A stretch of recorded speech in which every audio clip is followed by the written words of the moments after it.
I thought when you said I'm playing it with my brother, pause, Chip, I thought you said brother Chip. And I was like, why are we pretending your brother's name is Chip? No. What a weird way to like avoid naming him. I didn't think it was a secret. I didn't know if he was uncomfortable with being named.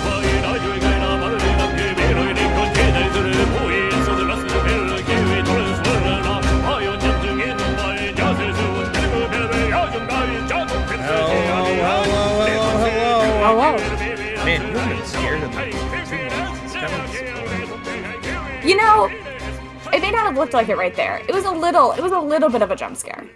See, that's not enough. I like the big ones. The big ones that really throw you off. But we've been doing this weekly now. You're used to it now. It is what it is. I'm gonna start by prefacing. We didn't obviously do this on Wednesday. Very obvious reasons. Yeah, dark times ahead. Blah blah blah blah blah. Alexa, play "I Hate It Here" by Taylor Swift, please. Yeah, like Blake said, we kind of prepared for that ahead of time. I figured no matter which way it went, it's obviously a very tense time. Win or lose, which way it goes for us in America. So we thought maybe it wasn't the best day to be talking about video games, and that turned out to be the right choice for us. I don't think either one of us were in a state on Wednesday to be talking about video games and be fun and entertaining people for you. Nope. Emotional wrecks, but yeah, it was fine. Everything is fine. We move forward. I will be listening to Despacito before I go to sleep tonight. I'm not getting the connection on that one. It's the sad people play when they're sad. Even though it's not an actual sad song, I think it actually is, but it sounds happy. I don't know, but that was like a meme from like 2017. Now, I forgot about it. Yeah, that was like the whole thing. So yeah, that's why we didn't. If you're on YouTube too, if you're wondering like I didn't get my episode on Friday, that's because this is being streamed on Friday, so you're gonna get it tomorrow. A couple days late. In case you didn't hear, there were worldwide political events going on. Are you sure? I don't think that's right. That doesn't sound right. Okay, you know what? Like you said, we move forward. Some of us are taking mental breakdown trips to Paris. Some of us are doing the best we can. It's all good. It's all good. It's all fine. Everything's fine. Everything's fine. It will be great for me in about a month when I'm eating a croissant. God, I want to. Well, actually, no. I bought Allison croissants this morning. I bought her. Oh, you never get me croissants is the thing. You and Allison always get croissants, and you guys never share any. If you come here, I'll get you a croissant. But if you come here, are you gonna want a croissant or are you gonna want a beignet? Let's be real. That's a ridiculous question because of course I want a beignet. I know. So why are you complaining? Because I get you a beignet every time you come here. Yeah, that's true. You know what? Actually, it's a funny story. I go this specific pastry shop. They're cash only or Venmo. So I go in and I pay by Venmo because I never carry cash. And they know my name because of my Venmo now. And I go in Thursday, Fridays, because that's the day Allison. This time I walk in, the lady who owns it, her name's Miss Kim, sweet, sweet lady.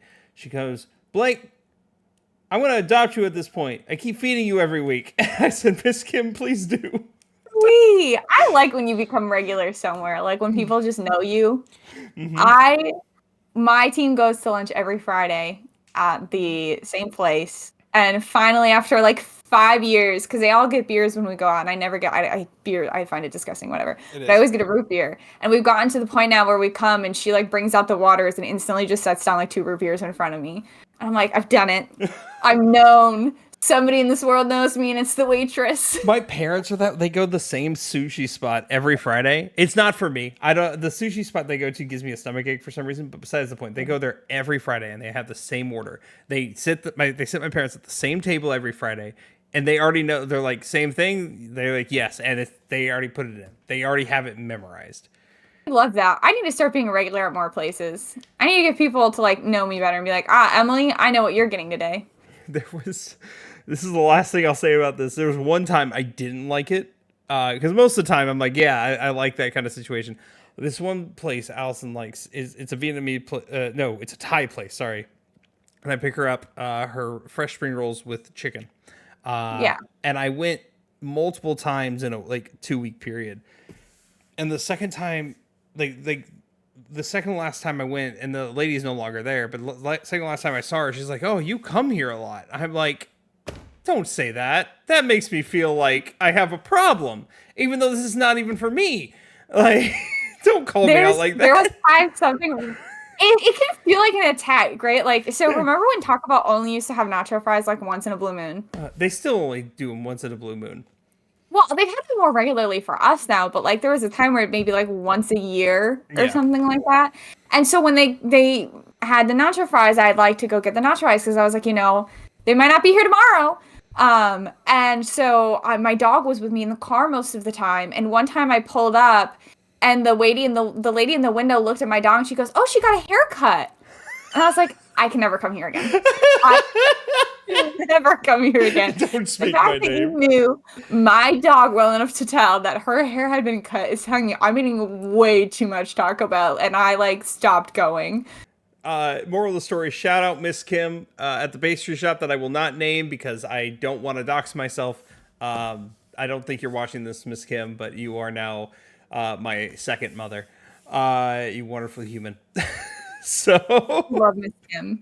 we We love a love good Miss Miss Kim. Kim. Anywho, we have first and foremost, I want to say what this episode is, because you probably are looking at the title and you're like, he already reviewed Metaphor. I didn't. We rushed it. I didn't have a lot of time because the Mario Party review took so long. Emily had We things were to having do. on like an hour and a half of podcast at that point. And the reason we decided to do it again was first and foremost, Life is Strange, True Color. Is it True Colors is the one that just came out? No, no. No. True Colors is one that it's double exposure. Yeah. You tell the And I story. was Yeah, so originally this was meant to be a Life is Strange double exposure review, and I was going to be covering that, which is why we pushed so hard for Blake to cover Metaphor Refantazio in the last episode, because we knew we had something else coming up this week. I ended up not getting and don't plan on reviewing Life is Strange double exposure for a little bit of time. I heard some things. Quite frankly, I've heard that the game is pretty rough. It's pretty buggy. There's a lot of really big story issues with it, but more importantly, the platinum for the game and a few other things are paywalled behind a $30 cat DLC. And quite frankly, friends, that's not something I really feel the need to spend $60 of my money on at the moment, especially since I also purchased Dragon Age Veilguard on the same day, which I have been devoting a ton of time and effort to. I'm in love, spoiler. So, yes, originally this week was meant to be Life is Strange Double Exposure, but we are going to push that back to a day where the game is cheap and I spend little money on it, or till they improve the game or de-paywall or whatever. Yeah. I feel like it's a I game and a company I want to get my money to. I think at this point, what is it? Still Square Enix? Because I know Square It's Enix. the first few were made by Don't Nod. But they were And published by Square Enix. yes, this one though was made by a different company. Did they still Does Square Enix still publish it or no? I believe so. I believe Square Enix still publishes. I hope not, because that's real. Here's the thing. That's the kind of stuff that I want to I want to Deck. boycott. Yeah. Deck 9 made Life is Strange, and it was still published by Square Enix. A double exposure paywall. Yeah. It's frustrated by early access. That's early access stuff. Besides the point.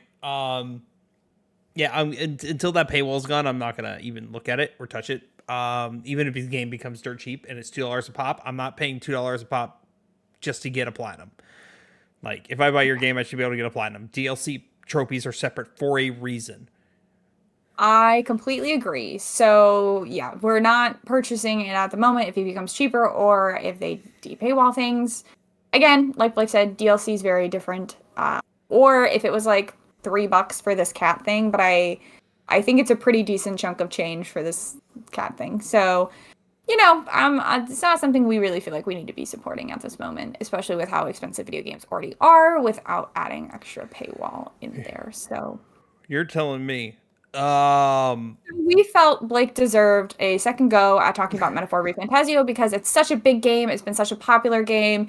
He spent so much time playing it, and he's made a lot of progress since his last review as well. So we're gonna give him. Oh, I finished it. I finished his Yeah, last review. we're gonna give him his proper time, and we're gonna give the game its due. Before we get into all that, of course, we have to talk about what we're playing in the news. Emily already mentioned she's putting all of her time into Veilguard. Veilguard review coming. So, She told me next week, which I will be shocked if she's ready next week.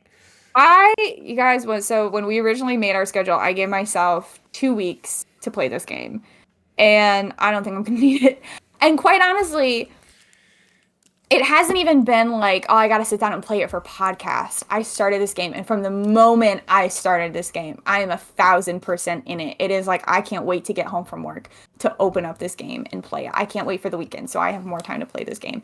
And my best friends are playing it. It probably also helps like that my best friends are playing it at the moment, right? So we're all playing this game together, and there's a lot of choices involved in the game. So everyone's messaging, oh, what do you think of this choice? What choice did you make? And you can romance people. So it's, who are you romancing? What did you think of this interaction between these two characters? So I think it's also just a great game I'm enjoying, but it's also something I'm doing with my friends, which always makes it a better experience as well. So that's what I'm playing at the moment. I separately, one Mario and Luigi Brothership came out yesterday, which me and my brother ship will be starting to stream every Sunday until the review on January 6th. Oh, sorry, December 6th. It's not January 6th. Let's not make this more political than it already is. Secondly, I thought when you said I'm playing it with my brother, pause, Chip, I thought you said brother Chip. And I was like, why are we pretending your brother's name is Chip? No. What a weird way to like avoid naming him. I didn't think it was a secret. I didn't know if he was uncomfortable with being named. How odd, but I was gonna let you have it, and then my brain caught up like 3 seconds later that you had said brother shit. And you know what? I still think it's a dumb name. Yes, Allison said the same thing. Me and my brother agree it's a dumb name. I did get cool my pre-order bonus came with 2 cool keychains. You get a Mario and Luigi keychain, so Blaine took the Luigi and I had the Mario one. Stop, wait, that's really cute. Me and my brother are hella close. Just if you guys don't already know, like me and my brother are like super tight. Gentlemen, put it in the logbooks. Blake Mater has said the word hella in the year 2024. I have been saying it for years. Where have you been? No, I just thought it would have died by now. Oh, hell no. I was going to say the year of our Lord 2024, but we simply know it cannot be the year of our Lord. I mean, that's the truth. I don't want to live here anymore. Anywho. Oh, stop play I Hate It Here by Taylor Swift. The other thing I'm playing, because I mentioned this last time, I lost a bet about the World Series, and so I'm playing Final Fantasy 16, and goddamn, it's good. Like I'm happy, and I haven't been happy about Final Fantasy since 10. You would count Remake and Rebirth, sure, but Final Fantasy 10 is like the last new one that really impressed me and did well in my brain. So you're liking 16? It's actually really it's incredible. Like, I'm talking, you would like it incredible. We'll see, buddy. That feels like a big leap. I know. But well, you got to remember, every Final Fantasy game is different and is not connected and has different play styles. So I keep that in mind. Fair. Okay, you're right. That's fair. Yes. That is a fair. I haven't played a lot of Final Fantasy, so I guess I can't be too outspoken about how I think I would enjoy it. I've only played like a handful of hours into 10. I will say this. 16 is the prettiest Final Fantasy I've ever seen in my entire life. Oh, I'm in. Sold. It is gorgeous. Pretty games? I will say this. And this is specifically a Square Enix problem, because I only notice it in Square Enix games. We make fun of it for Kingdom Hearts all the time with Sticker Face. Cutscenes for Final Fantasy games, beautiful, gorgeous. For some reason, not cutscene faces. They look stale. They look like so uncomfortable all the time. That's my only complaint about it so far. if you guys aren't familiar with what Blake and I are talking about with like the Kingdom Hearts sticker phase, go look up like a transition between like a Kingdom Hearts cutscene and in gameplay, because when they go into a cutscene, the characters' faces are animated and they move. Most of the And time. then most of the time, they have like 3 different levels. They have like a fully animated cutscene. Actually, no, that's true. They have like 4. They have like holy shit anime beautiful cutscene that they reserve for the very beginning and end of the game. Then they have like an actual cutscene they put effort and work into. And then they have like a cutscene where none of the voice actors talk and they just get like dialogue bubbles. And like your character's eyes don't emote in any way, shape, or form. Their mouth just kind of moves up and down. And then when you enter the actual gameplay, it's like the quality of the facial features and the quality of the face just goes down to basically look like somebody stuck a sticker on the character. It's pretty bad. Last thing I'll say about Final Fantasy 16 is so every Final Fantasy has a character called Sid, and Sid has a myriad of different things. Like in Final Fantasy 7, he is a party member, but he also is like your travel. He helps you get around the map. Hearts, right? That's the same Sid? Yeah, that Sid in Kingdom Hearts is the same Sid as Final Fantasy 7. That is that version of Sid. But every Final Fantasy, I think since Final Fantasy 2, Final Fantasy 1 didn't have one, but I think 2 and on all have their own version of Sid. They did something with Sid I never expected. Final Fantasy 15 gave us the worst Sid I've ever seen. Final Fantasy 7 is a classic. Why? Oh, I'm going to show what was in the second. Okay. First, I'm going to show the classic Sid. So it will pop up because I know you have stream up. This is classic Sid. Everyone knows him. It is. This is Final Fantasy 15 Sid. So the one before the one that just came out. This is Final Fantasy 15 Sid. And he's a car mechanic. And he's horrible. He's so old. What like evil witch came by and sucked his youth out to like keep her beauty eternal? He really like he got mummy like the mummy came by. Emotep paid him a visit and sucked his soul out. And then this, of course, is his assistant because, of course, she is. Oh. No, see here, I love the contrast that he gets a full pants. He gets pants and a full zip up top, and then a jacket on top of the pants, and then gloves, and then a hat. And she's like, "What if I had the shortest pair of shorts and a half zipped up? Can't even call it half, like quarter zipped up sweatshirt and nothing else." Yeah, boobs all out. I can't. Final Fantasy, like, it just makes me so livid. That's Square Enix in general. That is anime games in general. Hold on. Yeah, that's not. We Persona 5 did the same thing to On, even though it's technically part of her story. But besides the point. And it's not even like close. I know. To this. I know. But Final Fantasy 16 gave us the hottest man I have ever seen in a Final Fantasy game. Oh my gosh, I can't wait to see. This is Final Fantasy 16, Sid. Really? No. So here's what happened. All right, you had a normal man in Final Fantasy 15, right? Wait, in seven. Yeah. You have like a normal man in Final Fantasy 7, and then what happened?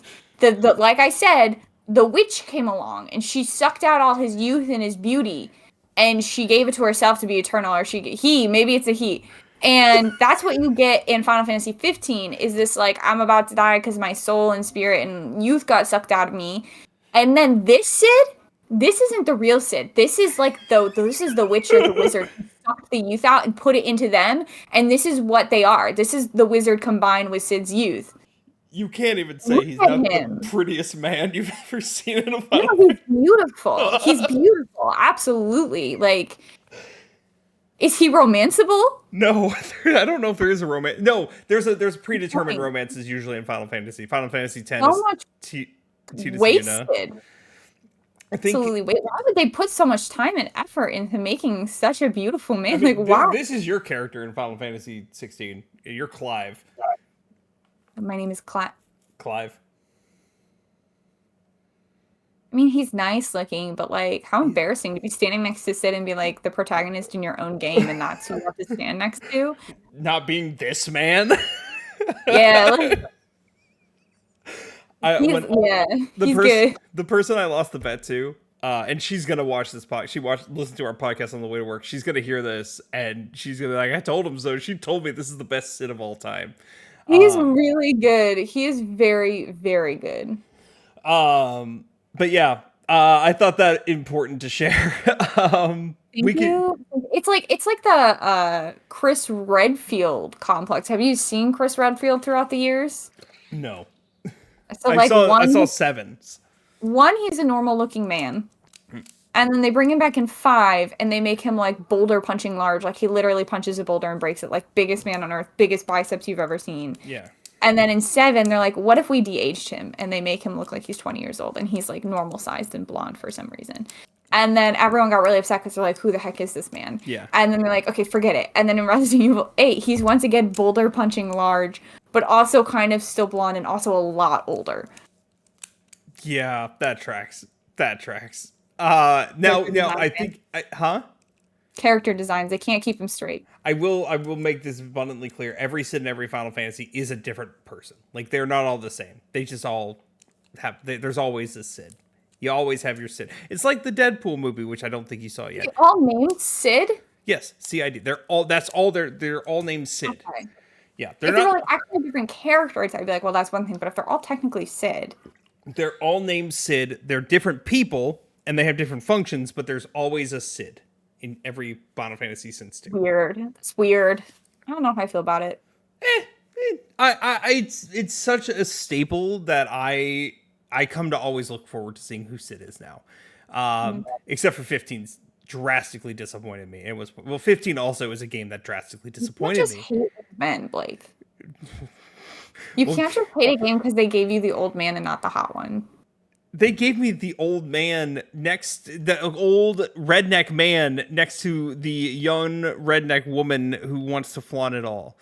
Well, yeah, because women don't age, Blake. They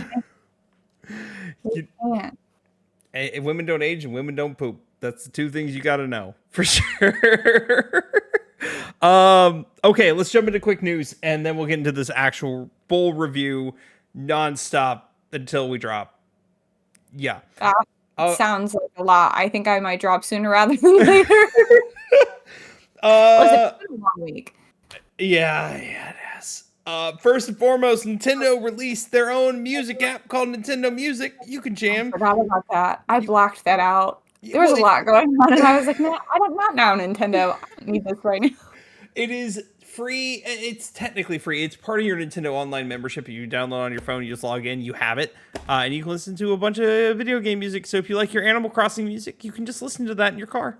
It's there on the app. It's wonderful. I'm not on Spotify before? I think it is already on Spotify, but I don't know that for sure. Not all video game soundtracks are on Spotify. So I've enjoyed it. I think I don't see why they don't just add it to Spotify. Because it's Nintendo. It's Right. another incentive to get people to buy the membership is if you want to listen to our music, you have to have a membership. Well, so therefore, that's the thing. So if you don't have the membership, you can still get it. I think it's the same price as Spotify, but the value proposition is not. No, it's cheaper than Spotify because it's $10 a month versus. Well, there you go. Yeah. It's either pay us $10 or get our membership. So either way, they're making money off of it. Exactly. The value proposition is not there because there's not nearly as music as there is on Spotify. Plus, on Spotify, I get remixes of all those Nintendo songs, anyways. You can get the vibe. Yeah, exactly. So that's just a little neat little thing they did. I get it because I'm a Nintendo Switch Online member because I want to play Mario Kart with my friends in Mario Party. So I get it for the Animal Crossing expansion pack. You know what? Valid. It's so good. It's so good. Next for shocking news, very shocking news, is that a lot more people are buying the PS5 Pro than I initially expected. This is just first. I haven't. You know what? We can't anticipate what people are going to do. We think people aren't going to do something, and then a lot more people do something we don't think they're going to do. Now, granted, this is just my first eyewitness account of it, not like actual numbers. And the only reason I say that is because when I went to go pick up Brothership yesterday, I had to wait behind 5 different people trading in their PS5s for PS5 Pros. And I'm like, that is far more than I expected on launch day of PS5 Pro. People are wild. They know the Switch 2 is coming, right? Yeah. What did I... you can sort by characters. Oh, for Nintendo Music, you can sort by character stuff and think they're extended loops. And yeah, sorry, we didn't read. We're also reading chat. We haven't been reading chat. We're bad. I'm sorry. Sorry, G. We love you. Dude, that's wild to me to like be paying more money to get a Pro at this point when there's another gaming console coming out probably within the next year. Not even just that. Like the numbers for performance of PS5 Pro versus PS5 Pro versus PS5 are not that crazy of a difference. Like, yes, Not that big of an upgrade. yeah, like yes, they're better, but not a $200 price difference better. It's not. And plus, you don't get a disc drive, and you don't get a stand. Like, do you not have a single digital game? Because if so, you're rendering like your $70 purchase useless. Exactly. A lot of people thought if they did that, they could play 4K at 60 FPS. That is still not consistent. And People are wild. I don't need 4K. I just need it to run good. So that's it. That's the end of that sentence. I saw something today. It's not real news. Okay. But I saw something today that said news studies reveal that Mario Kart is officially the most stressful game because it raises players' average heart rates by the largest amount. Yeah. You know what? I buy it. I buy it. More stressful than horror games. Is Mario Party more stressful or Mario Kart? Mario Kart is definitely more stressful. I don't know. Mario Party gets stressful at the end. Mario Party get at the end, sure, but it's also like Mario Party is like a slow burn of anger. Like you're fine 1 minute, and then the next minute you think someone's gonna steal your star, and you sit there on your couch like simmering in anger, like thinking to yourself, I can't actually fight them because they're my friend, and this is just a stupid video game. But at the same time, I want to punch them in the face so hard. Whereas like Mario Kart is this anxious experience of I'm in first, holy shit, I have to get to the finish line before someone overtakes me, and you're like heart pounding. I have to get there. I have to get there. I have to get there. That's every time me and Emily play, FYI. Most of the time, it doesn't work out well. I'm slowly making a comeback, but still behind. TBH, I don't even think my eyesight is even good enough for 4K 60 FPS. To be fair, the human eye, I do not believe can see better than 4K or faster than 60 FPS. So there's that. Final bit of news. The last bit of news I have is a pretty big one. One, it's a two-parter. One, Nintendo isn't rushing out the announcement of Switch 2, which boring. Yeah, rush it. I need something right now in my life, Nintendo. You gave me Animal Crossing at the start of the pandemic. I need something in my life, Nintendo. Give me something. Which crashed their stock prices, not surprisingly. But the good news, they did give us a tidbit of information about Switch 2, and it is backwards compatible. Huzzah! I knew that. No, it was never confirmed. It is officially confirmed now. But the thing that's not confirmed is it only digital games are backwards compatible, or are the physical cartridges going to be backwards compatible?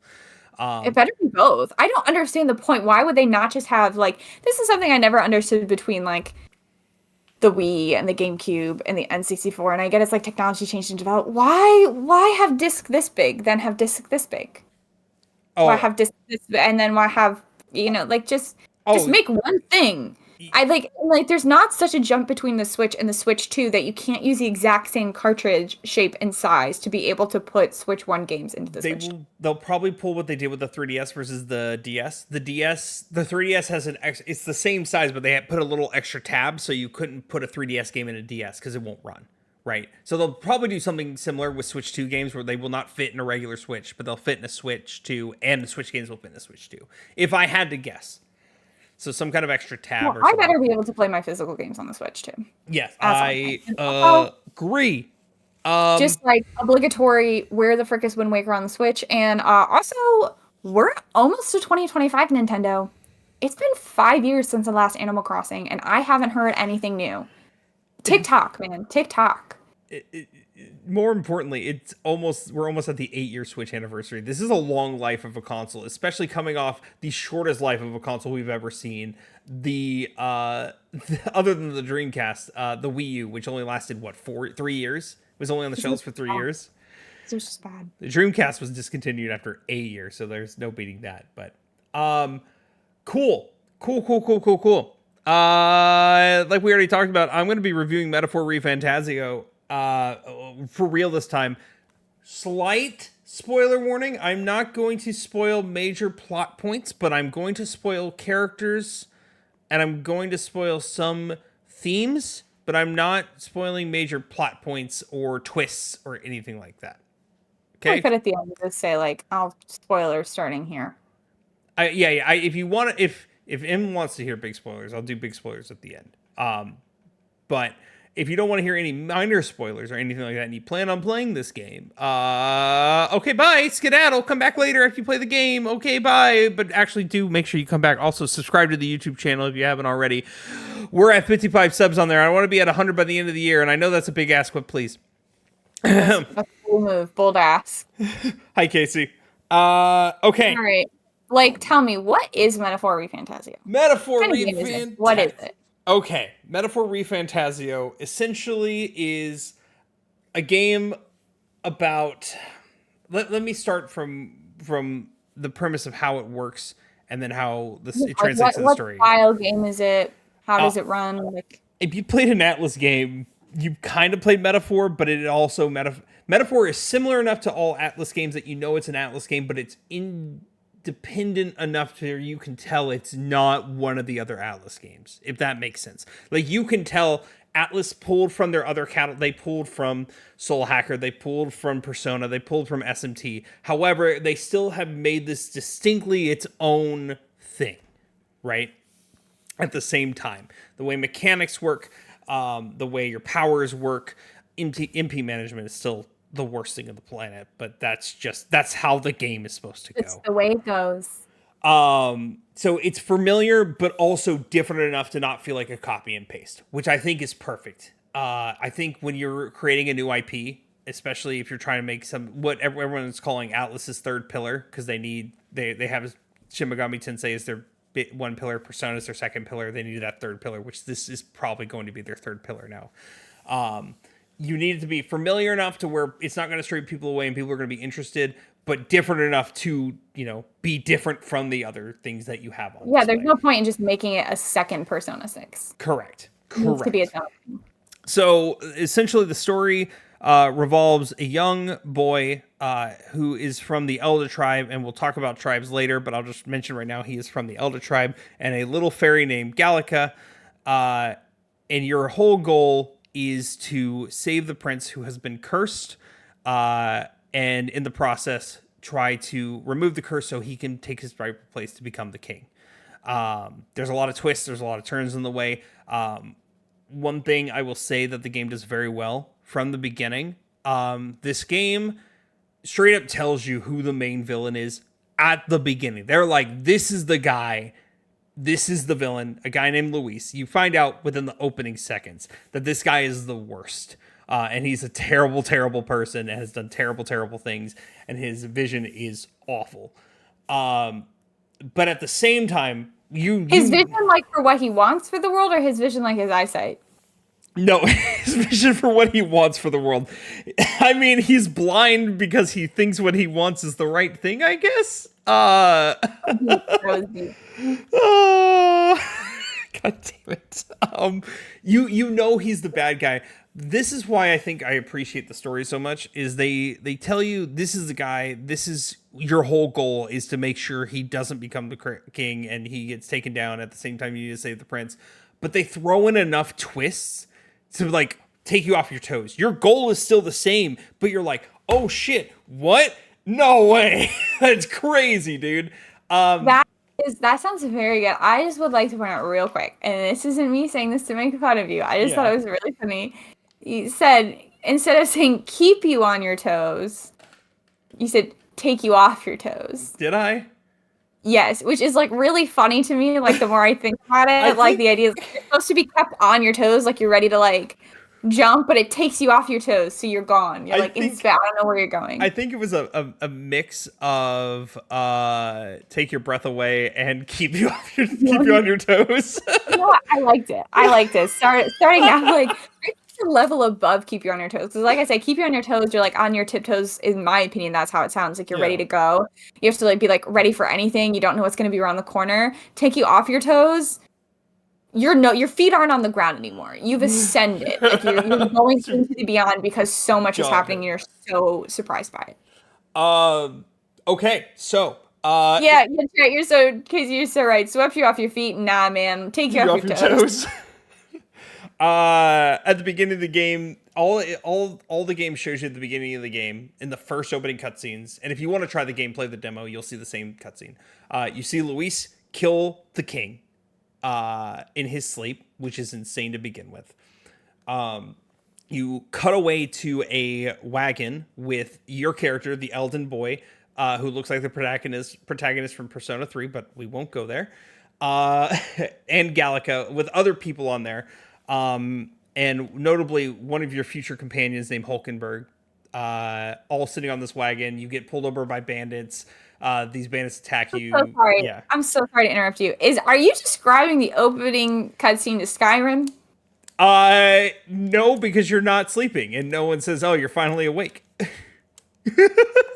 Everyone travels. It's giving Skyrim vibes of like, then cut to a wagon. You're on the wagon. Other people are on the wagon. Your future companion's on the wagon. You're going to. You have no future companion on the wagon in Skyrim. Yeah, one dude was like, "You're finally awake," and then you get to watch him die. Yeah. Okay, I'm sorry. I'll let you continue on. The whole time you were describing it, I was just thinking about the Skyrim opening. Anyway, you're on the way to the great city, the grand capital. They call it Grand Trad. Okay, and your goal there, of course, is to figure out. You're trying to meet a contact because your contact knows who cursed the prince. Well, thinks he knows who cursed the prince. You sneak into the Royal Army. You go on a mission that the Royal Army engineered to go wrong and to have all these soldiers die except for the people at head by the giant monster, which we'll talk about them later. Dragon. It is not a dragon. There are dragons, but it's not a Thomas dragon. the Tank Engine. I think there's probably a mod for that. You would have been closer if you said the Giving Tree. The Giving Tree? Anywho, you know what? Fine. We'll talk about the first dungeon. Like, the game throws you into your first dungeon. It's a tutorial dungeon, but it's significantly shorter than Persona 5's tutorial dungeon of Kamoshida's Palace. And there are two sects of enemies. There are monsters, your generic Atlas monsters, which are less egregious except for the snakes that have balls for their chin. They watched Men in Black, saw the bald Chinians once, and are like, "Yep, that's it. That's our monster."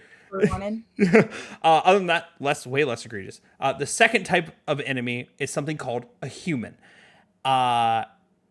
Clip that right there. Clip that right there. The second type of enemy, humans. Mm-hmm. You find out why way later on. I'm not gonna spoil that. Yes. Humans are bad? I mean, I don't know if you need to spoil it. Humans are very horrific looking beings. Most of them, you can tell, have a face. And they have, like, people characteristics, like, just like a human type face with the weird... One of them, this one specifically has a human face, but has tree branch arms and has apples that are growing off them, and has knives for feet. Like, he's horrifying to look at. There's one that's just a giant baby with sharp teeth. You're looking at the right thing. Show me in Discord. They all look different. No human looks the same.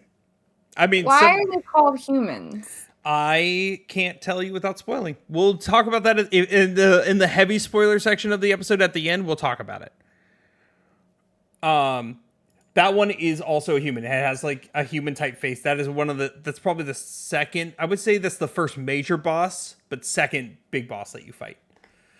Okay, can you show chat what I just sent you? Yeah. Please, so everyone else can see horrifically what these things look like. You can look at Sid for a second while I fix this. Yeah, this is the human. This is one of the first bosses you fight.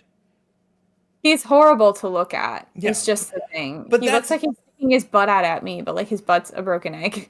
But that's an Atlas game. And he's got like a little world inside the egg. Oh yeah, after each turn of that fight, you have to break open the egg that he will heal at some point to get him to his weak state. But every time he gets back up, things like people spawn in there, like little goblins spawn in There's there. a You have to kill. civilization in there. You're like, this is deforestation. You're destroying ecosystems. Um. Yeah. So the second type of enemy is humans. We'll talk about that later. You find out pretty quickly. You meet your contact. Of course, your contact dies. In the process of meeting your contact, you meet your first party member, Stroll, who is of a different race. He's from the tribe of. I pulled him up, and we're going to talk about tribes in a little bit too. He's from the Clamar tribe. Their main characteristic: they look like people, regular people, but they have horns coming from their head, just like either tiny horns. Some have bigger horns. Clamar tribe people have horns. Elden people look like you and me. Normal ass people, but people with no defining features. People think they're bad luck, and there's so few of them. You rarely see them. You only see 3 Eldas throughout the entire game. Anywho, first person you meet is Stroll, who will eventually learn of what your plan is, even though you're trying to keep it secret, and join you on your adventure. The entire adventure is just revolved around you then entering what is now the race to become the king, because the king has placed magic to let the people decide who the king is, because at that point the king does think his son is dead, that the prince is dead. Only very few people know that the prince is not dead. So you join that race to become king so you can save the prince, defeat the main villain Luis, and then have the prince become king. Right? Sure. Now, that's enough story beats we'll talk about for now until major spoilers. Yes. I'm looking at a photo of your companions. Okay. I like I can't like, I guess I can't complain or like praise the game because I haven't played it and I know nothing about it.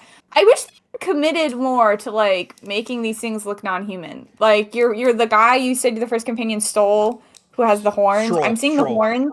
Stroll, is that it? Stroll. Yeah. I'm seeing the horns. They are like sad little gray horns that blend in with his gray hair. Like he really just looks like a human. I wish they had made that. Maybe this is just because I'm playing Dragon Age and they have Kunari, which are like kind of the same concept, like humanoid with horns. But like, make them look. The elf just has big ears. Make them look more non-human. Once again, there is a reason, and you're right. There is a reason behind it. But is it like a good reason? Yes. Or was it like a we didn't want to make things that actually? It is. I can't believe I'm going to say it, but it's literally the right word. It is a metaphor. It's a metaphor, Hazel Grace. You put the killing thing between your teeth, but you don't give it the power to kill you. The game called Metaphor Refantazio has a lot of metaphors in it. Let's quickly go over the companions and and the different races, because I'd also like to know why every Atlas game has like a small dark-haired boy, and then the first companion you always get is like a blonde boy. Why did your little why does your little man always need a big blonde friend to protect him? This is what I like about Metaphor, and its messaging, of course, is like. You learn there's a lot of racism in the world against all the different tribes, et cetera, et cetera. And each of your party member is somebody from a different tribe. Like you pretty much have no duplicates, which is a very nice thing to think about. So the first party member you get, his name is Stroll. He's part of the Clamar tribe, the most respected tribe. They're essentially the straight white men of the game. They're the like it. Yeah, they're the most abundant. They have horns. They don't really talk about sexism. That's like the one thing they never really mention in this game, is any sexist things. But I think that's fine. They tackled a lot of issues, and I think they did good where they did, with racism, inequality, etc. So this is the most common. A lot of this tribe, the king was a Clamar. A lot of the nobles are Clamar. A lot of the heads of the church, with the exception of some, are Clamar. There's just a lot of characters that are in this group, and they are generally well respected and feared at the same time. Can I ask, this isn't a metaphor specific thing. Yeah. What is it with fantasy games? Like, this extends to D&D, this extends to Dragon Age, this extends probably to Skyrim. I haven't played Skyrim, so I don't know. What is it with fantasy games? They're like, we're going to have so many different, like, of these cool species. can't wait to introduce racism. Can't wait for it. I'm gonna make everybody hate each other. I mean, for this game specifically, it makes sense. Like that's a major theme. No, I mean, For other ones, it's a major thing in most of the games. Like, it's not like they just toss it in there for the sake of tossing it in there, or even Mass Effect. Mass Effect has a lot of that too. It's Lord of the Rings. it's like they all make it like make sense, and they all make it relevant, and they all make it this huge plot point and like the thing. But like, it's always like, why is this the first thing we go to? But like, you could not have said something less shocking to me than like, there's actually a lot of racism, because like, if there's a game with an elf in it, I can absolutely believe there's going to be. It's like they go hand in hand. Elves and racism, they have to exist in every single piece of media together. It's an allegory for the real world. It usually is the thing. Like, I mean, I'm not saying Metaphor like shouldn't have done it, or I'm not saying they did it poorly, but I'm saying like it's a very common trope to have these things. And the more important question that I asked on when I started playing Final Fantasy 16 even is that why is every game set in a fantasy world done with people with British accents? Literally, you cut out. You were so loud that Discord didn't pick you up. It's always British accents. My character in Dragon Age Inquisition and in Dragon Age Veilguard both have British accents. What's insane about this one is that yes, every character is either British, Irish, or Scottish, except for people from the Elda tribe. They all have American accents or Canadian accent, like what we consider normal. That's funny. It's insane. I feel like they think it makes them sound like more posh. And they want like elves and whatnot to sound very sophisticated and posh, so they give them the British accents. But I don't know. Is Warcraft American? I haven't played Warcraft, so I don't know anything about that. But that's insane. That is interesting. I like that they spice it up, because like you're so right. If I could put a recipe for a fantasy game together, there's 3 things I'm gonna put there. It's gonna be elves, it's gonna be British accents, and it's gonna be racism. And I can mix that pot together, and you can throw whatever kind of seasonings you want in there. You can throw I guarantee you, those are like the base of every fantasy game. I just want to hear, I am a French elf. Let's go to the next tribe and your next companion. The Razant tribe, which Emily compared just a second ago to elves, in which she would be wrong. There is an elf tribe, but I know it's the long pointy ears, but we'll go over that in a second, why it's not them. The Razant tribe has some elf characteristics, such as their tall, large stature. Right, ears. Yeah, yes, and the pointy ears. The Razant tribe are very, very strong individuals. A lot of them run the military because they're big people. They are big, burly people. Hulkenberg is probably one of my favorite companions. Not in the sense of if there was romance options in this game, huh? Her name is Hulkenberg? Hulkenberg. Incredible. Okay, thank you. Not in the sense that, she's my romance option. She's like my best friend option as one of my favorite companions. Because she straight up is just like, oh shit, new food, I'm down. She's very funny. I wouldn't say that she is the comic relief, because every character has their own comic relief stuff. But she has the most like relatable lines, and I just relate to her in so many ways. Hulkenberg is dope. Like her. Yeah, no, she's awesome. The next is the least looking human tribe. I'll scroll down while I say this. They more resemble bats / squirrels. They are the Ujif tribe. They have long ears. They have bat-like wings. Oh, see, this is what I'm talking about. This is what I want. Yeah, you have 2 tribes that are kind of like this. The other one still looks more human than this, but this is like the farthest you get. They're very, very fast. They're very nimble. They have great hearing. Look at those ears. Yeah, exactly. They are not very liked because they are, they generally live in small tribes. They're generally bullied. People try to take advantage of them. Some of them are smart and are able to get away from it. A lot of them close themselves off from the world.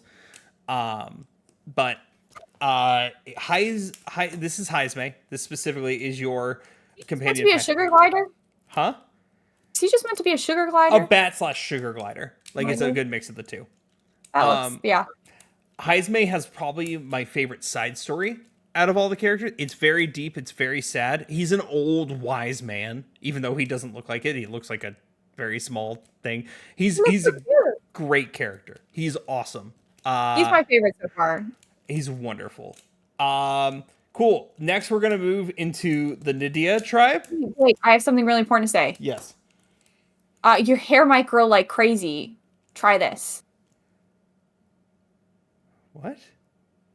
L'Oreal? He can do it. He can do it. What do you mean? Play this for 1 minute and see why gamers are hooked.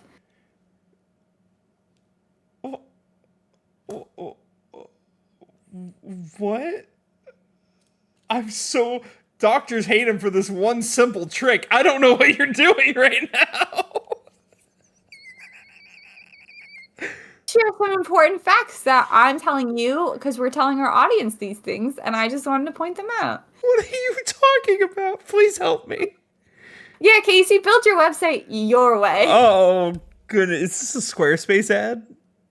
Yeah, look at the ads next to the Squarespace ad. Oh, I didn't even notice. Golly, that sucks. Especially this one's egregious. This one's just, yeah, that's just bad. That's just We've bad. been looking at it for a while. I hate ads. Well, this anyway, this lady's hair is amazing. the Nydia tribe is probably going to be one of your favorites. So the Nydia tribe are known for essentially their beauty. They have long flowing hair. Sure. They have incredible. This is not a good picture of Juna, your companion. Great photo of her. She looks great. Look at her hair. You get to see her eyes now. Like this is her eyes, for example. Like they're insane. Wow. They're very colorful, very good looking. I don't know if I like looking at her eyes. They look like she had normal blue eyes, and then like a toddler found a photo of her and was like, I like purple, and scribbled some purple on top of it.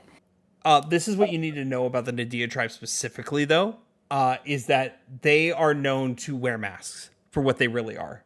This is not their real form. Their real form are these tiny little things that they can transform to look like real people into like very, very real, beautiful people. They're actually these very tiny things. Burn it. I hate it. Burn it. You only see it for 2 seconds. You see it for 2 seconds. No, I need to pull up the image next to the one you're on right now where he's looking at her so I can get... No, go back! I already got rid of it before you said that. Shift Control T. I got it. Hold on. I need to look at the photo next to the one where your main character is looking at her? Yes. So I can get this height. It's short. Burn it. Yeah. I'm uncomfortable. I don't like him. Yeah, the whole thing is that the Nydia tribe have true forms and they hide it behind these beautiful people, but they can transform at their own whim. So essentially, what they look like is their real form because there's no limit to looking like that. But they're known to have different forms. People know them as being fake and wearing masks. If you look at that and you're like, you're secretly a little baby. Which, incredibly, her main archetype is the mask dancer. Which I'll go into archetypes later and why I really like the archetype. We just the next two because I've been looking at him and I would like to know more. Yeah, the Parapus is the next one that is the least human looking, but still kind of human looking. The second least human, other than the Ujeef.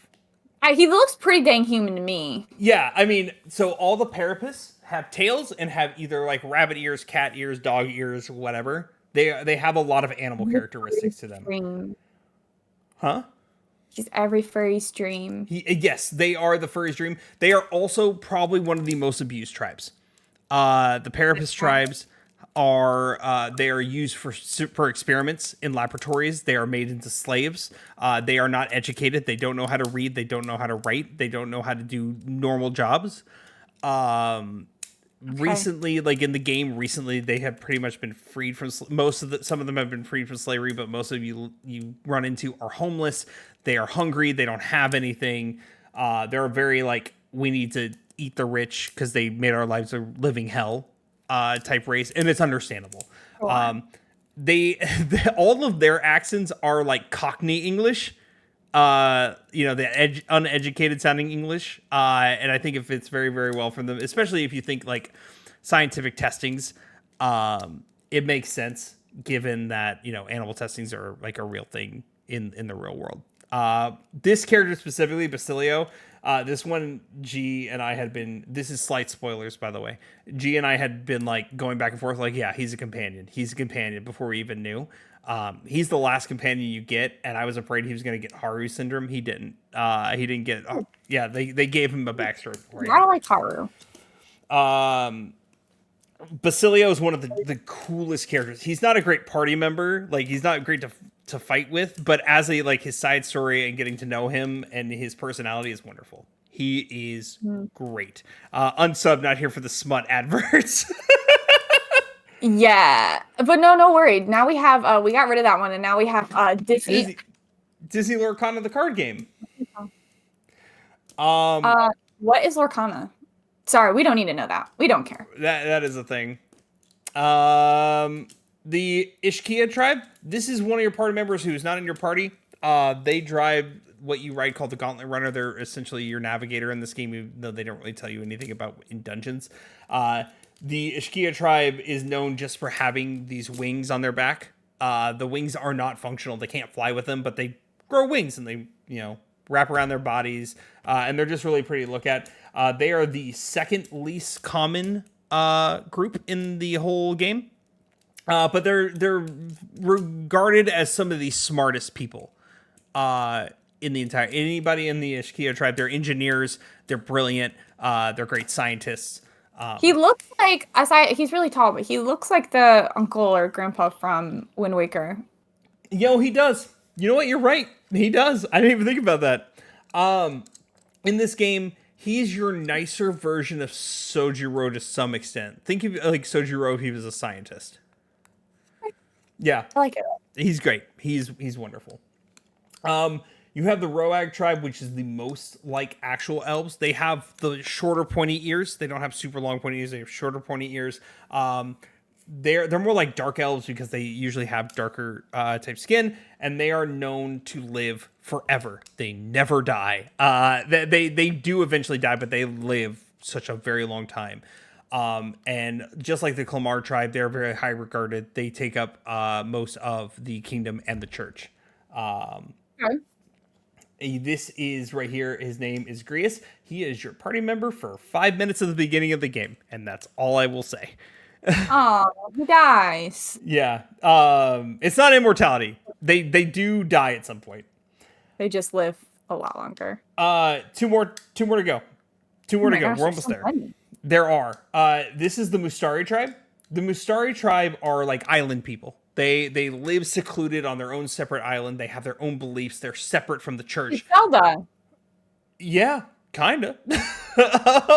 They're separate from the church. They're separate from. They are still part of the kingdom and still part of the country, but they are generally not touched. They have their own set of beliefs. They're very traditional in what they have seen in their temples.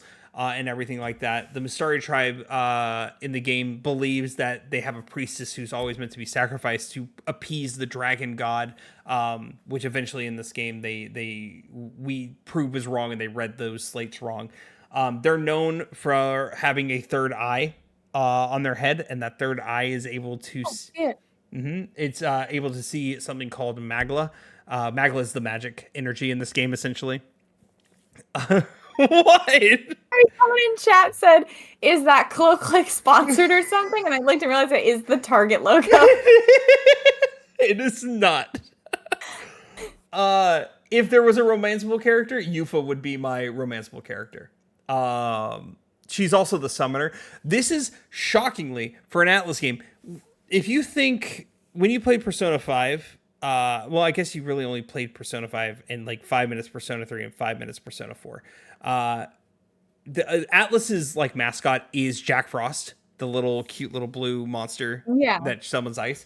They don't give you any of those normal like iconic Atlas summons until you have her and she's the summoner, and you can summon Jack Frost, Black Frost, all the things, all the personas you saw in Persona that is carried over from Shin Megami Tensei as well.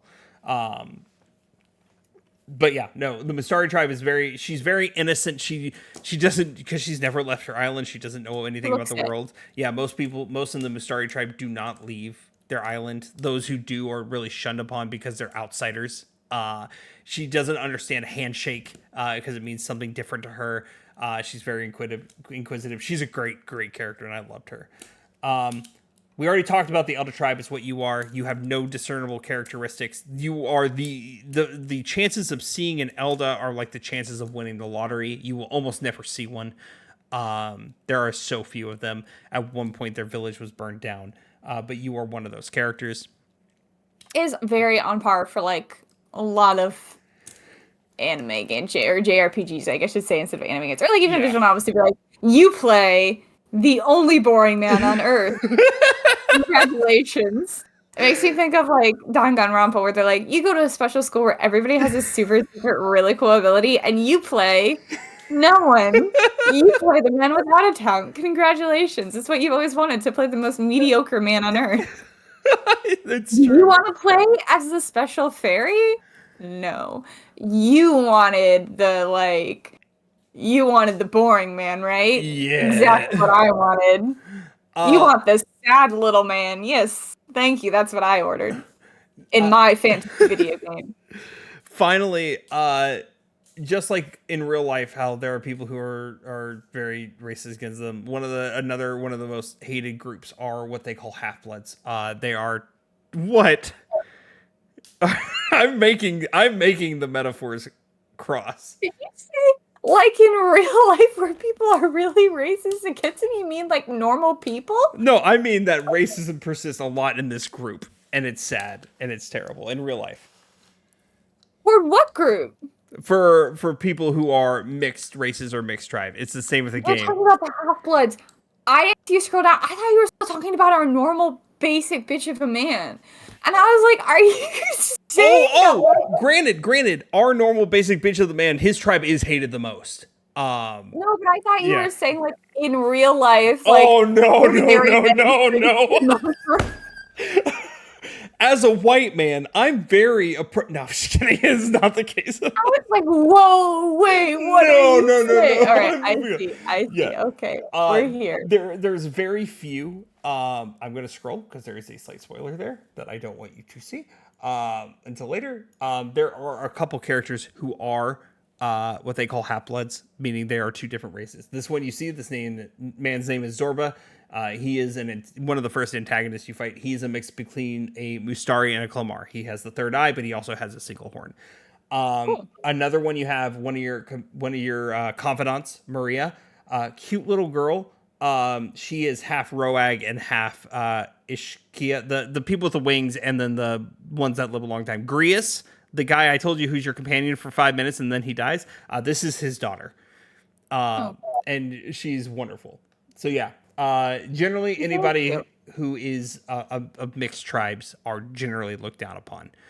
This game's really into the fair-haired, blue-eyed women. They've got about 4 of them. Yes. Okay, so that has to do with races. Blake, the suggestive ad is back. Twice. It's back twice. We're done with it. We're done with this. Now... Here. We're going to talk about the archetype system, and then we'll go into pros and cons. The archetype system is your main battle system. Just like in Persona, how you have to capture and switch between different personas, everyone has something called an archetype. An archetype has different abilities. Example, you have the mage, which you would expect to use a lot of spells. You have the knight, who Hulkenberg is. A lot of supportive roles and also high attack.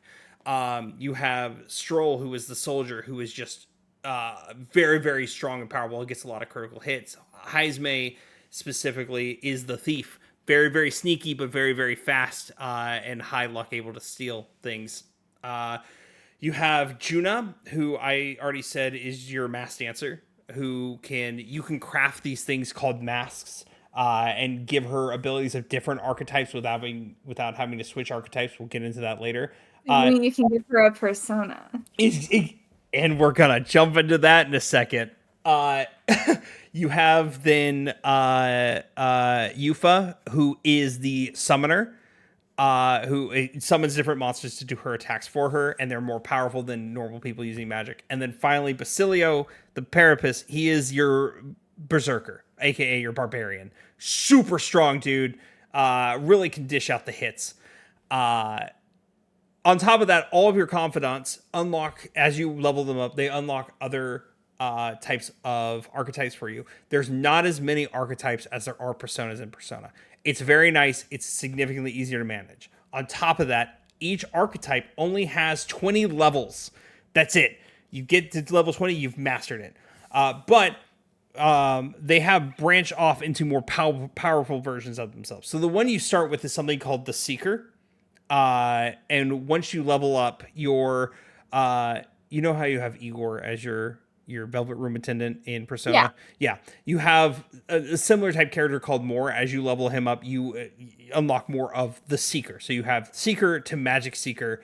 I forgot the third stage's name, etc. So there's different stages to these ones you unlock as you do their confidants. And then that's another set of 20 levels. That's another set of skills you unlock.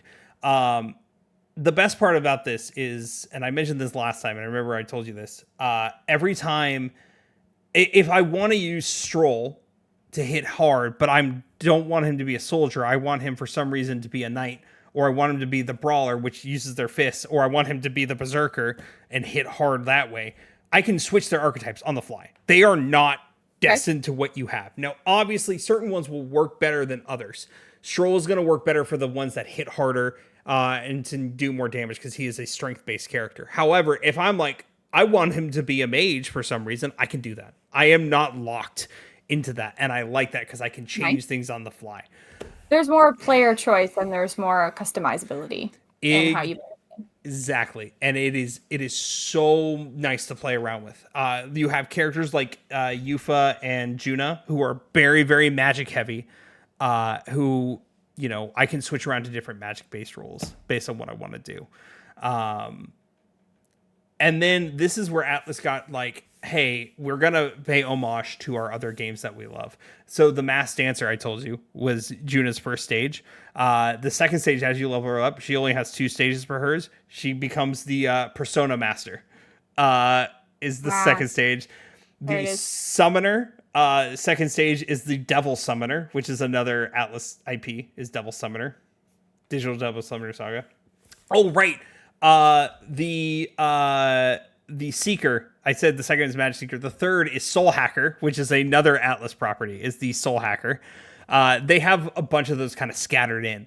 And it's like, okay, this is a great homage to your other works, and they kind of tie into what that archetype is. And what an huh?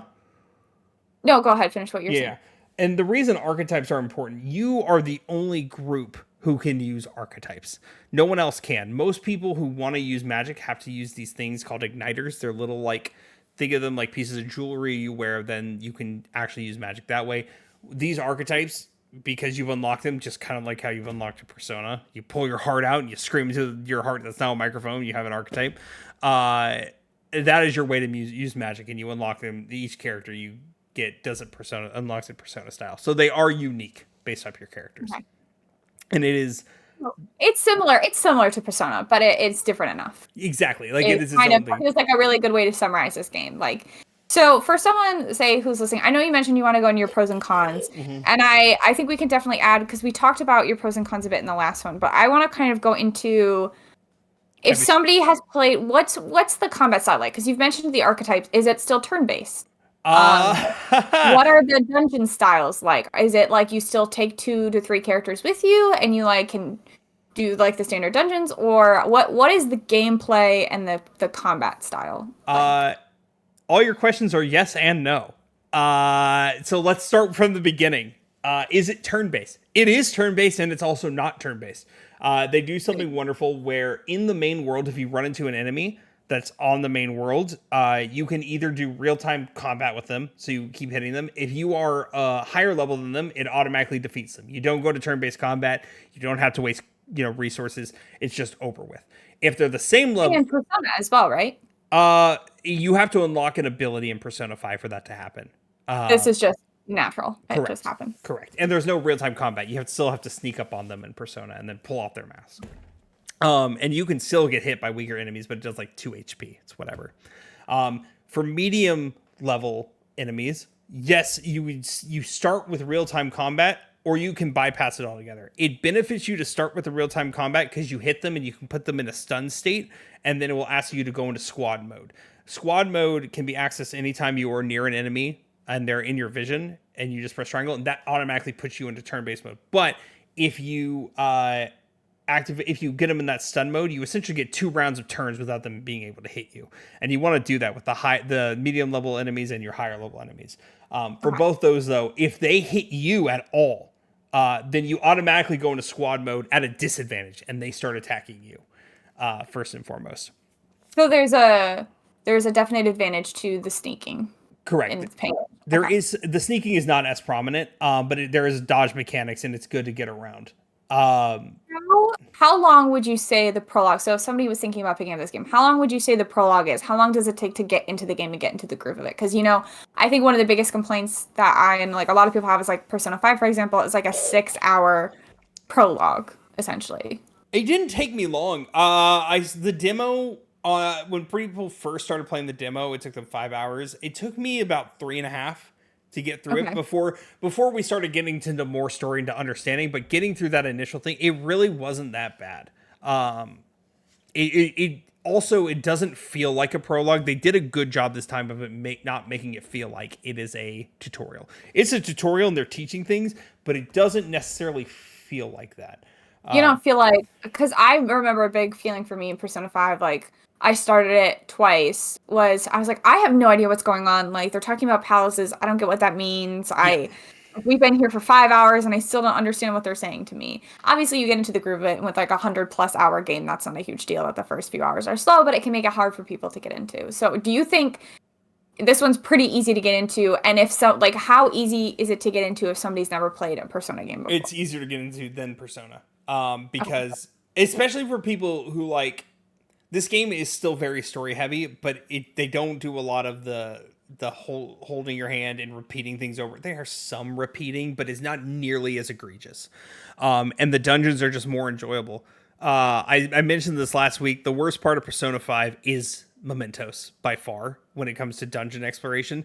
Instead of doing randomly generated rooms that all look the same and are boring, each dungeon is different and it's perfectly designed. There are hidden passageways. There are treasures to find. The dungeons are fun. You always have a party of 4 with you, and you can bring them and change them based on the specific situation. You can plan for the situation. There are in each tavern there is something called the information gatherer. I forgot their name, but you can pay them money to get information on a bounty you're going after or a specific type of monster. Or even just information on the town.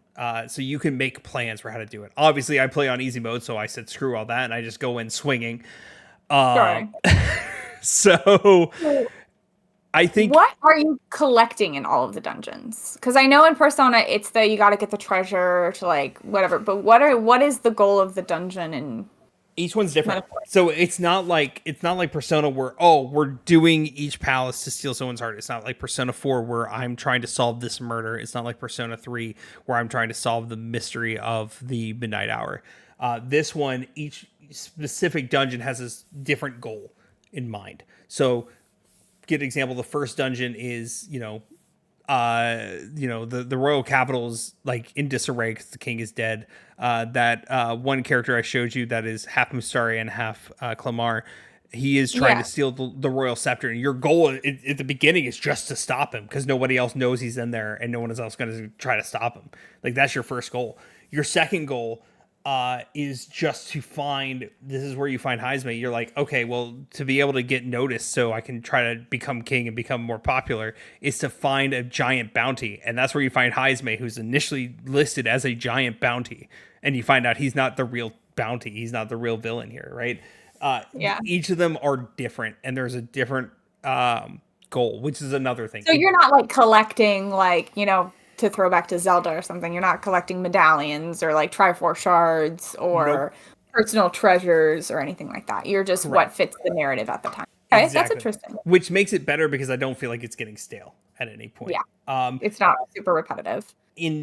Here's the one thing I think is majorly different too. I already mentioned Mementos. I already mentioned each dungeon is different. There are multiple mini dungeons too, because side quests mostly Some of the side quests are like, hey, go back to this town and get me a toothbrush, and those take 2 seconds or whatever. Who cares?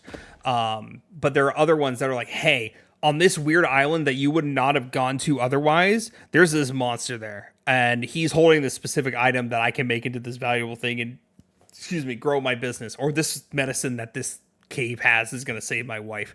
And you're going to a new dungeon and you're seeing new different monsters, usually a boss battle at the end. You find secret treasures in all of them. Some of those treasures are damn mimics that drive me nuts.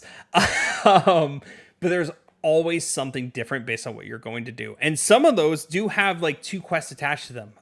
One of the coolest things, one of the dungeons actually has a side quest and it's your main dungeon that you're going into. And that's the first time I saw that. It's like, oh, hey, if you're going there anyways, I dropped 3 of these things there. If you find them, that's great. I'm like, great. That's an easy side quest to knock out while I'm doing my other stuff. I thoroughly enjoyed how the side quests and the separate dungeons were handled. And they like lined up with one another. So Correct. Would you recommend this over a Persona 5 game? If somebody's never played an Atlas game before and they were like, I really want to get into the Atlas game, where should I start? Would you recommend this question? Or would you recommend like they start with a Persona 5 or a Persona 4 or 3 Reload now? What would your like Atlas introduction be for a new player? This is where it's hard because they're all so different. If you're strictly action, no matter what, you're not like, I gotta know, there's some story to it. Ghost Shin Megami Tensei, they're not for me. They're also super difficult. They're like the Dark Souls of JRPGs, in my opinion. They're hard. If you like more of the slice of life side of things, then Persona is your go-to. 3, 4, and 5 are all solid choices. If you like a good, healthy mix, I think Metaphor is a perfect mix of both. There's a lot more action in Metaphor than there is in Persona, but there's also a good amount of slice of life. There's companions, there's people you meet, there's a good chunky story in there that I really enjoyed, which is why I told you, and this might be recency bias, but it might be better than Persona, which is nuts to me. I don't want to say that though, because they are different.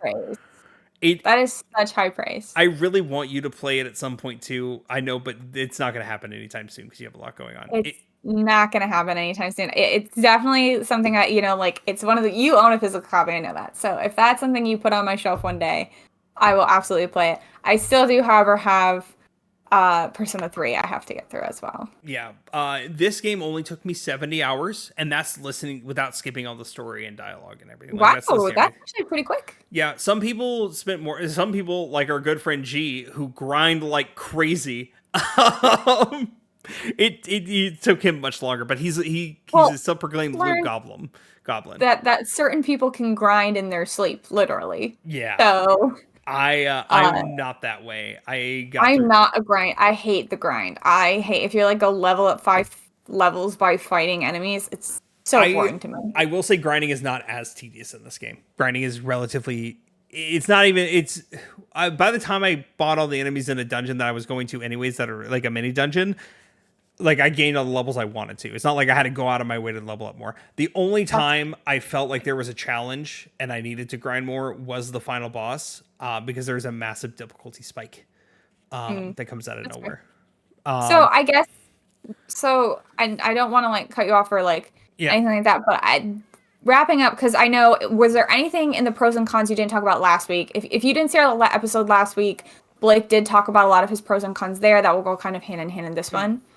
But is there anything that you didn't get to talk about last week in terms of pros and cons, or any last things you want to mention about it? Nothing crazy. I did enjoy the end of the story. I thought the end of the story was good. There's an awesome cutscene. There's a lot more anime cutscenes in this one, which are things I looked forward to in Persona. This one, there's a lot more of them. There's a really cool action one that felt, without spoiling, but it felt Gundam-like, and it was sick as hell. It was so awesome. There is, but cons, I mean, the biggest one, MP management, I would argue, is harder in this than it is in Persona, because at least in Persona, every week I could go to a vending machine and buy MP items, even though it's just 5 to 20 MP. This one, it's 3 per major city, and there's only 5 major cities, and you have to find the rest in dungeons by defeating specific enemies, and that is where the grind came in. Frustrating. In New Game Plus, it has not affected me as much because it's New Game Plus and I'm beefed up with the best weapons. And even though you start at level 1 still, I have the best weapon. One hit and they're dead. Like, it doesn't matter. I think I'm already in the 3rd town 10 hours later, skipping all the dialogue and just doing side quests. Like, it's insane how quickly it's going. Why are you doing New Game Plus? What does New Platinum. Game Plus offer? The platinum. There's platinum to get things I missed, but most importantly, there is a super boss. If you Okay. and I have to fight that super boss. That is like important. Mainly, it's the main reason too. Like normally, I'll just grind up and do the super boss, but no, I have to do all the side quests because I missed like 2 side quests and 2 map items. Oh, last thing in the pros. And then I'll give it a final rating, and then I can do like 2 seconds of big spoilers unless you don't want that. You know what? I'm not going to because I want you to play it. Fuck the big spoilers. Okay. Oh yeah, I'm going to play it. I don't want the spoilers. Yeah. Which I'll bring my copy once I platinum it. I'm going to try to platinum it before I see you next month. Okay, but just know if you bring me your copy when you come at Christmas, it is going to be shelved. I don't want to hear about it. I know. You still have to play. You still haven't played the 30-hour game I gave you a year ago. I know. It's been a busy season. It has been a busy season. The other pro, one thing I really like, as you're traveling like to different areas, like to different dungeons, because you have something called a gauntlet runner. It's not like, oh, you're instantly at the dungeon. Things take time. Some dungeons take 2 days to get to, some take 3, some only do take 1. But the nice thing about it is you're not wasting calendar days like you feel like you are in Persona when certain things happen. If you're on that gauntlet runner, you can raise one of your your royal virtues, which your royal virtues are like your social stats in Persona. You can do that by reading a book. You can spend time with a party member. Some of them you can only do while you're on the gauntlet runner. You can use the bathroom and gain luck if you're lucky. Like, you get 1 action and then it's bedtime. Yeah, you get an action. Even the best part is in Persona, if you go to a dungeon, you don't get that action at all. You go to a dungeon, you go to nighttime until you unlock Kawakami, which ick. But in this one, you always have an action before the dungeon. If you decided like you don't finish the dungeon and you camp out there and you go to finish that either mini dungeon or main dungeon the next day, you get a bonus action that night. But most times, if you go back to town, you go to sleep, which is fine. I never felt like I'm running out of time. But the big pro of this is that, oh, it's going to take me 2 days to get there. I do the action. But sometimes on paths to places you're going, there are special like scenes. They're like, oh, look at this cool thing we found in the world. It truly because of course you're trying to learn about this world you're going to rule eventually, or you're going to have the prince rule. Yeah, you learn about the different cool places in the world. There's one where you're in the ocean and there's this random spot where the ocean is like a giant hole that's dry, but there's water all around the sand pile, and you stand in it, you look at it with your party, and there's another one with a giant sandworm corpse that you just stand by. You're like, this has been here for thousands of years. There's a group of waterfalls. You take in the beauty of the world that they've designed, even though you don't look around the area and they just show you a picture of it. Like it kind of like you feel like you're actually on a buddy road trip looking at things you see in the world. Things you would do on a normal road trip. And I really, it's one of those small details that I really enjoy. They really try to flesh out and build the worlds and show the beauty and what looks like a desolate, chaotic place. So that's a giant pro. Also, because I never mentioned them quickly, there are royal virtues. You have courage. Current president doesn't have that. Wisdom. Courage. New president doesn't have that. Wisdom. New president doesn't have that. Tolerance. New president doesn't have that. Eloquence. New president doesn't have that. Imagination. New president doesn't have that. What are you saying? Oh, you didn't hear any of that? No, I heard you say the traits, and then you said new president doesn't have that. What does that mean? New president doesn't have that. What does that mean? Emily, what happened earlier this week? Oh, courage. I thought you were talking about in the game, man. No. Courage. You're right. Yeah. You're right. It's so true. It's so true, man. I lived in a world for a minute where everything was awful. In Persona, it's your charm, your intelligence, your charisma. Yeah. Yeah, this one is courage, wisdom, tolerance, eloquence, and imagination. This is just like your imagination. It is your royal virtues, like things that all good leaders should have, which I appreciate. Final notes. I gave this I forgot what I gave this rating last week. I'm going to give this. This is the official rating, and I'm sticking with this. Oh. Huh? I'm giving you a drum roll. 9.4 out of 10, which I think is the Metacritic score. It is incredible. It's tied for my game of the year right now. It's With Astrobot. I think this game might be nominated. That many people are loving it. It is. I think it will be. I think it's been highly praised. Shockingly, this is the fastest selling Atlas game of all time. Atlas has finally got their footing in with Persona 3 Reload and Metaphor. Like, they're finally like getting the recognition. Good job, Sega, purchasing Atlas and making them explode like they had needed. Good job, Atlas, Good job. for You did creating it, great bud. games. I mean, Atlas has created great games for a long time. We just were very late to the party. Let's be real. Yeah, that's true. I just gotta get Emily to play Persona 3 and Persona 4 because I They're bought just both of them really for long her. games, man. They're just really long games. During the pandemic, it was easier to convince her to play 5 because it was the It pandemic. was. We didn't have anything going on in our life. I also dropped like 1,000 hours in Animal Crossing. So, also like Dreamlight Valley is dropping a DLC in 12 days. I won't be there. I will be there. I will be there. We're gonna get Flynn Rider. I'm gonna get to reunite him with Rapunzel. There's a lot going on. Uh, on that note, please subscribe on the YouTube channel, and on the Twitch channel. Both of them, please get us to stardom at some point. Second, follow our individual Twitches. She's Emily Jean 33, and she's streaming more, kind of. And we just recently finished Silent Hill 2. At some point, I am going to be doing some indie horror games. I know I promised those a while ago. Things happen, guys. Like Give her a break. It's been rough. But we're gonna stream some indie horror games, and then if people are interested, maybe I'll stream the new Dreamlight Valley DLC. And who knows? Who knows? We got a lot of games coming up. Actually, my gaming plate is getting a little bit lighter. Mine is. I got one more. I'm at the last one. I'm at the last one for the year, and that I'm gonna stream with my brothership. Was this my last one for the year? It wasn't going. We both had one more after this, and that got pushed. Yeah. So this is my last one for the year. Tune in next week. I will be talking about Dragon Age: The Veilguard, and I'm so excited to talk about it. I have so many thoughts. I'm having such a fun time with it, so I can't wait. I can't wait to tell you guys all about it next week. So come hang out with us then, and we'll talk about it. If you're playing Dragon Age: The Veilguard, come chat with me. I want to hear about what character you made. I want to hear what race you chose. I want to hear who you romanced. Please. It's been such a big talk of the town with me and my friends about who are romancing. So come chat with me about it.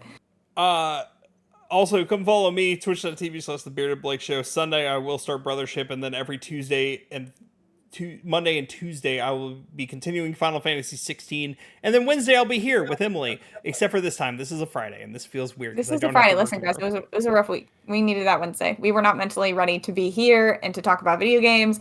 Blake if we had been here on Wednesday, Blake would have been like struggling to talk about Metaphor, and I would have been like head in hands, zoned out. We would be saying things we probably regret. We were not here on Wednesday and not ready to be in front of cameras talking about video games. We love them. We love video games. We love talking to you guys, but that being said, drop all the follows, play Metaphor, highly recommend it. I will convince Emily to play Metaphor. I might actually push you to play Metaphor before you play Persona 3, but we'll do a switch, man. When you're here in December, you give me Metaphor, I'll give you Dragon Age: The Veilguard. I have to play Inquisition first. Yeah, you can. You don't have to. But now I want to because you praised Inquisition so much. I did really like Inquisition. Yeah, it's you know what? We'll talk about Inquisition next week too. So yeah, we'll talk about lots of Dragon Age next week. I might convince you to play this before Persona 3, but we'll see. I might convince you because it's a prettier game. No, they're the same graphics. What am I talking about? Yeah, I was gonna say they are the exact same. Crazy I've enough, seen them. They're the exact same. I did buy the DLC. Atlas always does cosmetic DLC day one, and this DLC was like, if you buy this, you get the school uniforms for Persona 3, 4, and 5. I paid $5 a piece for them. But the main reason I did it, if you have them for New Game Plus, I get to, if I get into a preemptive strike or I stun them, I get to hear that game's battle music, but only if I get the advantage. So like if I'm wearing the Persona 5 gear, I hear the Persona 5 battle music and level of screen. Besides the point. So whenever. So speaking of DLC, Oh, real quick, and then we'll go to that. The reason Yeah. I'm speaking about it is because I did have the Persona 3 ones, and so when you're wearing the Persona 3 outfit, it looks like It you're looks playing like the Persona same 3. character. It is the same character. What is it with these games and making like tiny little blue-haired anime boys? It's only two that and for some reason Fire Emblem engaged. Suichi. Suichi. Or Danganronpa V3. Suichi. Oh yeah, I'm forgetting about yeah, Suichi. The yeah, saddest blue-haired boy on earth. yeah. Stupid hat. Go on. Anyways, you were saying speaking of DLC. Speaking of DLC, if you are like me and you played Star Wars Outlaws, there is a DLC wildcard coming out this month. I don't know if I know the exact date off the top of my head, but I think it's coming out in a week or two. So if you're interested, stay tuned for that. They also did just get a new creative director. So there might be some updates and changes coming to the game pretty soon. So if you were interested in playing it but had some qualms with it, maybe give it a try. They might be adding some patches and updates. November 21st is the 21st, great. I can't wait to get the Dreamlight Valley DLC on the 20th and then get this DLC on the 21st. Oh, there's gonna be a couple. So if you get they already have a few planned. Yeah, if you get the season pass, you'll get a Pirate's Fortune story pack, day one exclusive mission Java's Gambit, Kessel Runner character pack, Hunter Legacy cosmetic bundle, and Cartel Ronin cosmetic bundle.